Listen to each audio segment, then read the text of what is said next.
Beltalowda and Star Fam, welcome back to another episode of My Anonymite. This is Basement.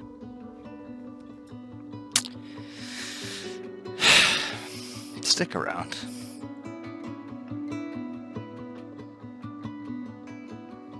Let's start out with our roots. What does it mean to be a member of the Ghostknife of Callisto? What does it mean to be a belter? Well, if you're unfamiliar with the lore of the group, primarily, if you're unfamiliar with the Expanse, which is where that lore comes from, it's not really tangential to your success here, knowing that information. You can still be an excellent participant of Ghostknife and be unaware, blissfully unaware perhaps, of the underpinnings and where all that kind of stuff comes from. But let's talk about it, what it means, what it's intended to represent, and what we're supposed to be and embody in the verse. We are a family, full stop. There are no tiers in hierarchy. There are people that help us in different capacities within the org, but ultimately everybody's on the same field. I've chosen this to be our sort of platform because there's a lot of poignancy there. But what my intention was for starting this organization was to be a group that would harbor all different walks of life and people that could come together for just the sheer enjoyment of games and have a safe space to come and hang out and have brethren to do the same. Now, taking the cues here from the lore, that's what belters are, brethren. They have endured many hardships. Some they have shared, others they have not. And I think that in being alive in like the time that we are, we've all come to know different levels of hardship and different forms of it. The idea here is to embrace the collective and ascend, so to speak, through our mutual benefit, right? And we would like to share that in the verse. Now, that is an impossible task. It's intended to be something that we can continually strive for and gives us a sort of framework and dynamic when we enter InterOrg Operations, for an example, or we are presented with a maybe less than legal sort of mission opportunity, right? The idea here is that our morals and values are larger than, say, UEE Law or any legal entity, because we have an ideal worth fighting for, and that is bringing everybody together and unifying space peacefully to everyone's mutual benefit. Now, if you're not into that lore stuff, that's fine. Just remember in the back of your head that we are here formally as peacekeepers, moneymakers, and frontier explorers. And when all else fails, well, that's the price of doing business. How does all this translate in terms of expectations for the average Ghostknife user? It's pretty straightforward and pretty simple.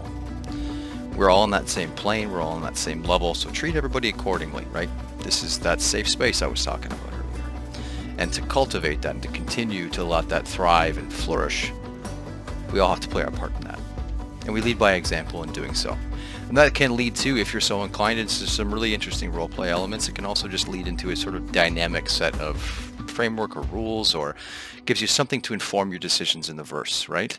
But ultimately, at the end of the day, that you know when you come into the Discord, and when you come into group chat, those people there, they're your brethren. Beltalowda. They are my people, our people. And that's the only qualifier, right? Is to be a good person. And we're going to bring that to the verse. We're going to lead by example. And I think with that, for lack of a better term, that fellowship, that's really going to provide us an excellent adhesive in terms of a group sense to allow us and to give us some more dynamic and more freedom and a lot more reliance on our other org mates. Because at the end of the day, we're going to be doing some highly ambitious stuff. And we need to know that everybody's on the same page beyond just loyalty, right? But that's what belters are. That's what we embody here. So what can we expect from the future? How is that going to affect our future? Well, I think that the draw in terms of us for recruitment, which is really kind of an ancillary benefit, we're going to see some interesting things there in the future, because there's lots of people that are leaving highly toxic organizations right now. And I think that if we can lead by example here, we're going to pit ourselves against the people that we probably want to pit ourselves against anyway, right? We want to pit ourselves against those people that aren't like us, that aren't accepting, because fuck those people in particular. So we can be as structured as we'd like to be. However, I like the idea of some autonomy. Now, the Ghostknife of Callisto, is governed, as you know, by the Callisto Commission, right, which is going to be that rotating body. Right now we have our static members, and we're going to be onboarding a few more very soon, prior to 3:15. And I'm going to get to 3:15 in a minute. But with this sort of tone, with this sort of lens that we're going to be experiencing the game through, we're going to have some interesting opportunities that I don't think would be afforded a group that doesn't have the level of solidarity that we're aiming to achieve. And it's really kind of cultivating right now. I think we should all be very proud of how everybody is meshing, how everybody has stepped up to the plate to make sure that we are meshing well. This is all excellent stuff. I've only been a part of a few gaming organizations in my time, and I can tell you right now, what we're achieving here is something I've never experienced. I've never even come across. I've been part of some that are quote-unquote families, more so in form than function. This is unique, and you guys are the reason it's succeeding. So, hats off to you guys, and hopefully we don't have to space anybody anytime soon. So as you may or may not be aware, we've been engaging in some InterOrg diplomacy as per Agathon's outreach program. Agathon has become our de facto InterOrg representative or liaison, and for all intents and purposes is fitting that job very nicely. Ag, thank you for taking the ownership and doing this and quarterbacking something like this. So to catch everybody up, last night we had a meeting. There was about 7 of us. Some of the Callisto Commission, myself, and we had some of the best dressed backup security I've ever seen in this game. And we met with another organization at an undisclosed, disclosed location, but they took us to neutral space. It was quite the production. Now this group is known as the Regiment. They are mainly active and ex-military, very regimented, weird, right? Seem to be pretty straight shooters. But this experience, at least from my perspective, and I think probably the people that were there, it's pretty unique. It's pretty unique. It was something that I was thinking about most of the day going into, and we had to collaborate and look at the game in a very different sense for me for the first time, and probably everybody that was there, making considerations that show off the macro down the road, the areas that we're really going to shine, right? With our playbooks, with our tactics, with our understanding, and with how we are allied on that sort of moral spectrum. Everyone's allowed to pursue their own nuance and individuality, but we know that there's a sort of overarching goal. We have a long-term goal, and we have a number of short-term goals. Now, let's get back to the tale. Yeah, allow me to regale you. We were picked up in plain clothes, as per the agreement, at Grim Hex after a lengthy wait. I'd like to say they were fashionably late, but we know that military people, they run like clockwork. So let's just assume that it was their first InterOrg meeting as well. We loaded up in their 600, and we went to neutral space. We were tailed by a Vanguard Warden or a Sentinel, not 100% sure. But when we were in the back meeting area of the 600, we basically took our positions and went through a formal sort of meet and greet. Now, it was interesting to see how structured and rigid another organization can be compared to how we sort of do things. And I think being so atypical, I think that we're liable to shake up a lot of individuals that are hoping to do the same with us. That's the intention. Keep people on unsure footing. Now, while we were given a reason that we were going to be there was going to be some InterOrg Operations, we're going to do some skirmishes together, we're going to have 2 live fire teams to get together and either take an objective at the same time. Really some true PvP, right? With structure, which to me I think is going to be the best way that we're going to be able to develop and organize and hone our skill sets and our tactics in an FPS sense. So after probably about an hour of negotiating and kind of back and forthing, we got into a position where we have agreed to meet on the 16th of September. Let me confirm that. Yes, Thursday the 16th of September at 8:30 p.m. Eastern Standard Time. So for those of you that are able to be there and participate in this, we're still working out the details, but we're essentially going to be doing 3 different sets of skirmishes to take an objective. And we're going to see how we fare against some people that have some formal IRL training. Now, why would we want to do something like this? Well, first off, it's going to give us quite an interesting glance and what PvP combat in a colonial sense and colonial outpost sense is going to look like when the game finally does launch, or at least has those gameplay loops and implements in the game. Some of that stuff is a ways out, but I think we're all aware here that once the gates to this game formally open, it's going to be a quick land grab for the existing spaces, and we're going to have a number of things in play to achieve that grand scale, that macro level stuff that we want to achieve, which is really what we're going for here. And it's going to offer so much more to every single person in the org in terms of not just gameplay loops and experiences, but so much unforeseen stuff, especially if we're comparing it to last night's little endeavor. That was pretty wild. I woke up this morning feeling very different about things. It's an incredibly vague thing to say, I know, but somehow it changed my gaming experience in a tangible way. Anyhow, maybe I'm just really fucking excited. That's probably it. But the fruit we bore from this has yet to be realized. We are, as the lore states on the RSI page, we are a group that wants to bridge the divide, right? We want to build allies, and we want to bring others to join our cause, to be good people in the verse. That's simple. To not be jerks, right? There's enough of those dickheads out there, and there are lots of strictly PvP pirate organizations out there.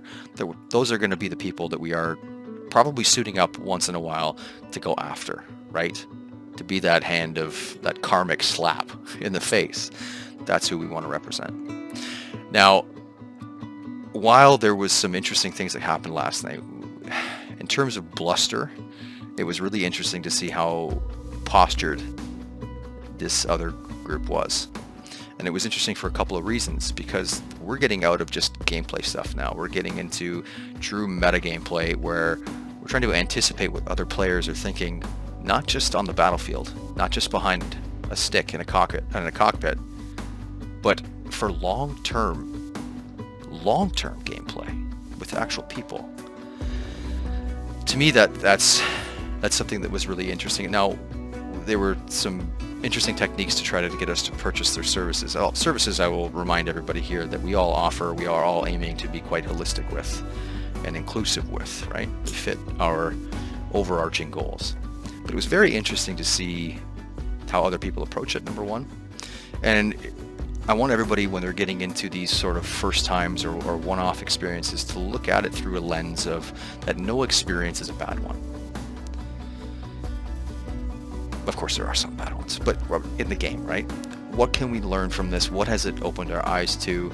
Maybe that's something we just don't want to do again because it didn't work, right? Every single thing that we encounter in this game is going to give us some sort of insight to that macro goal.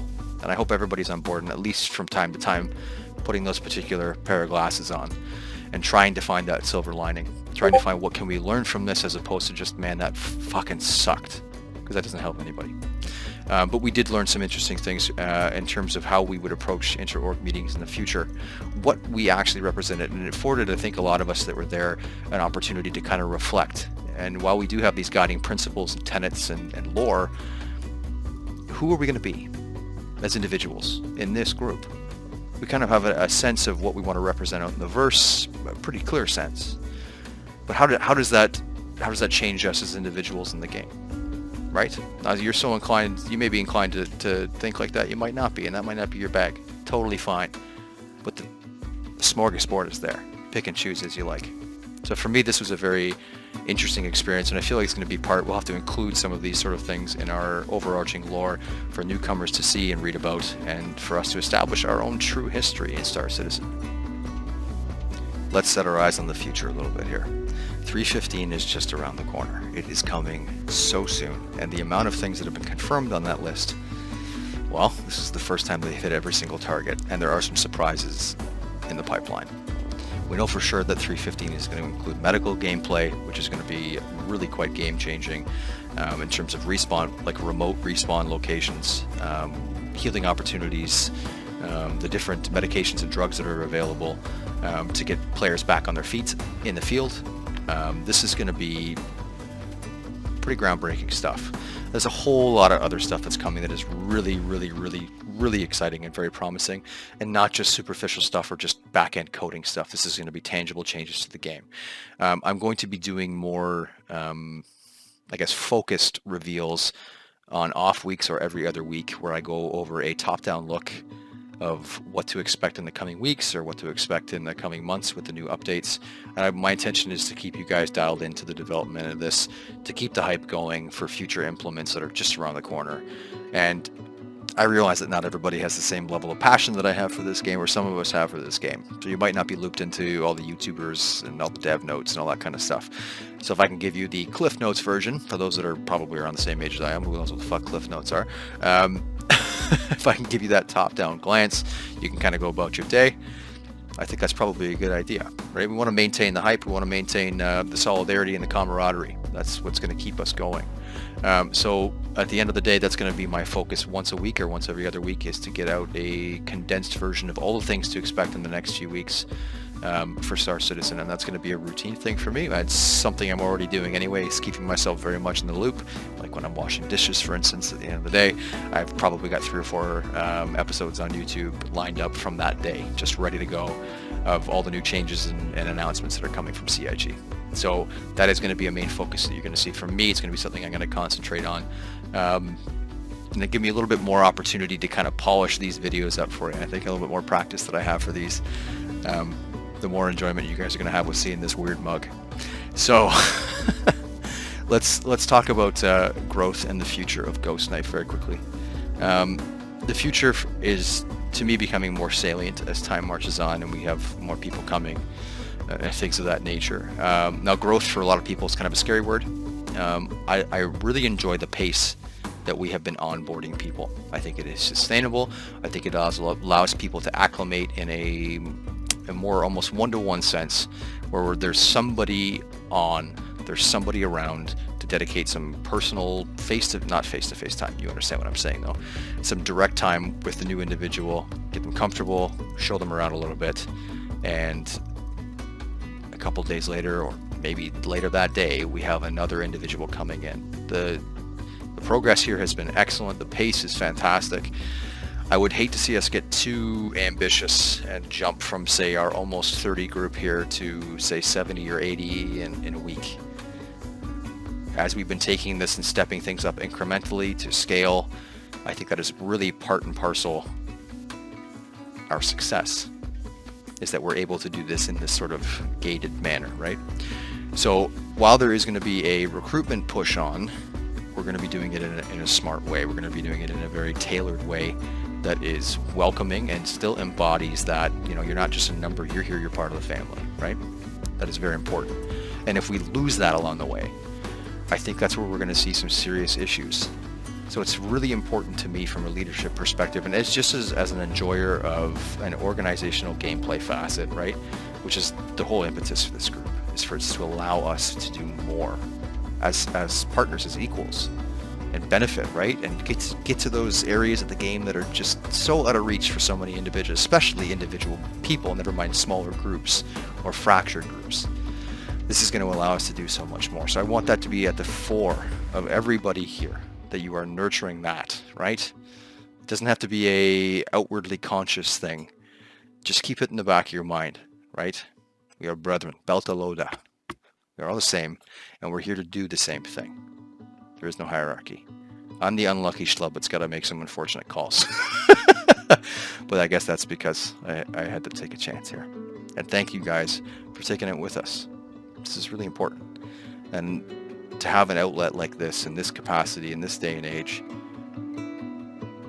I can't think of a better and more accessible boon. Love you, Star fam. I'll see you Star side.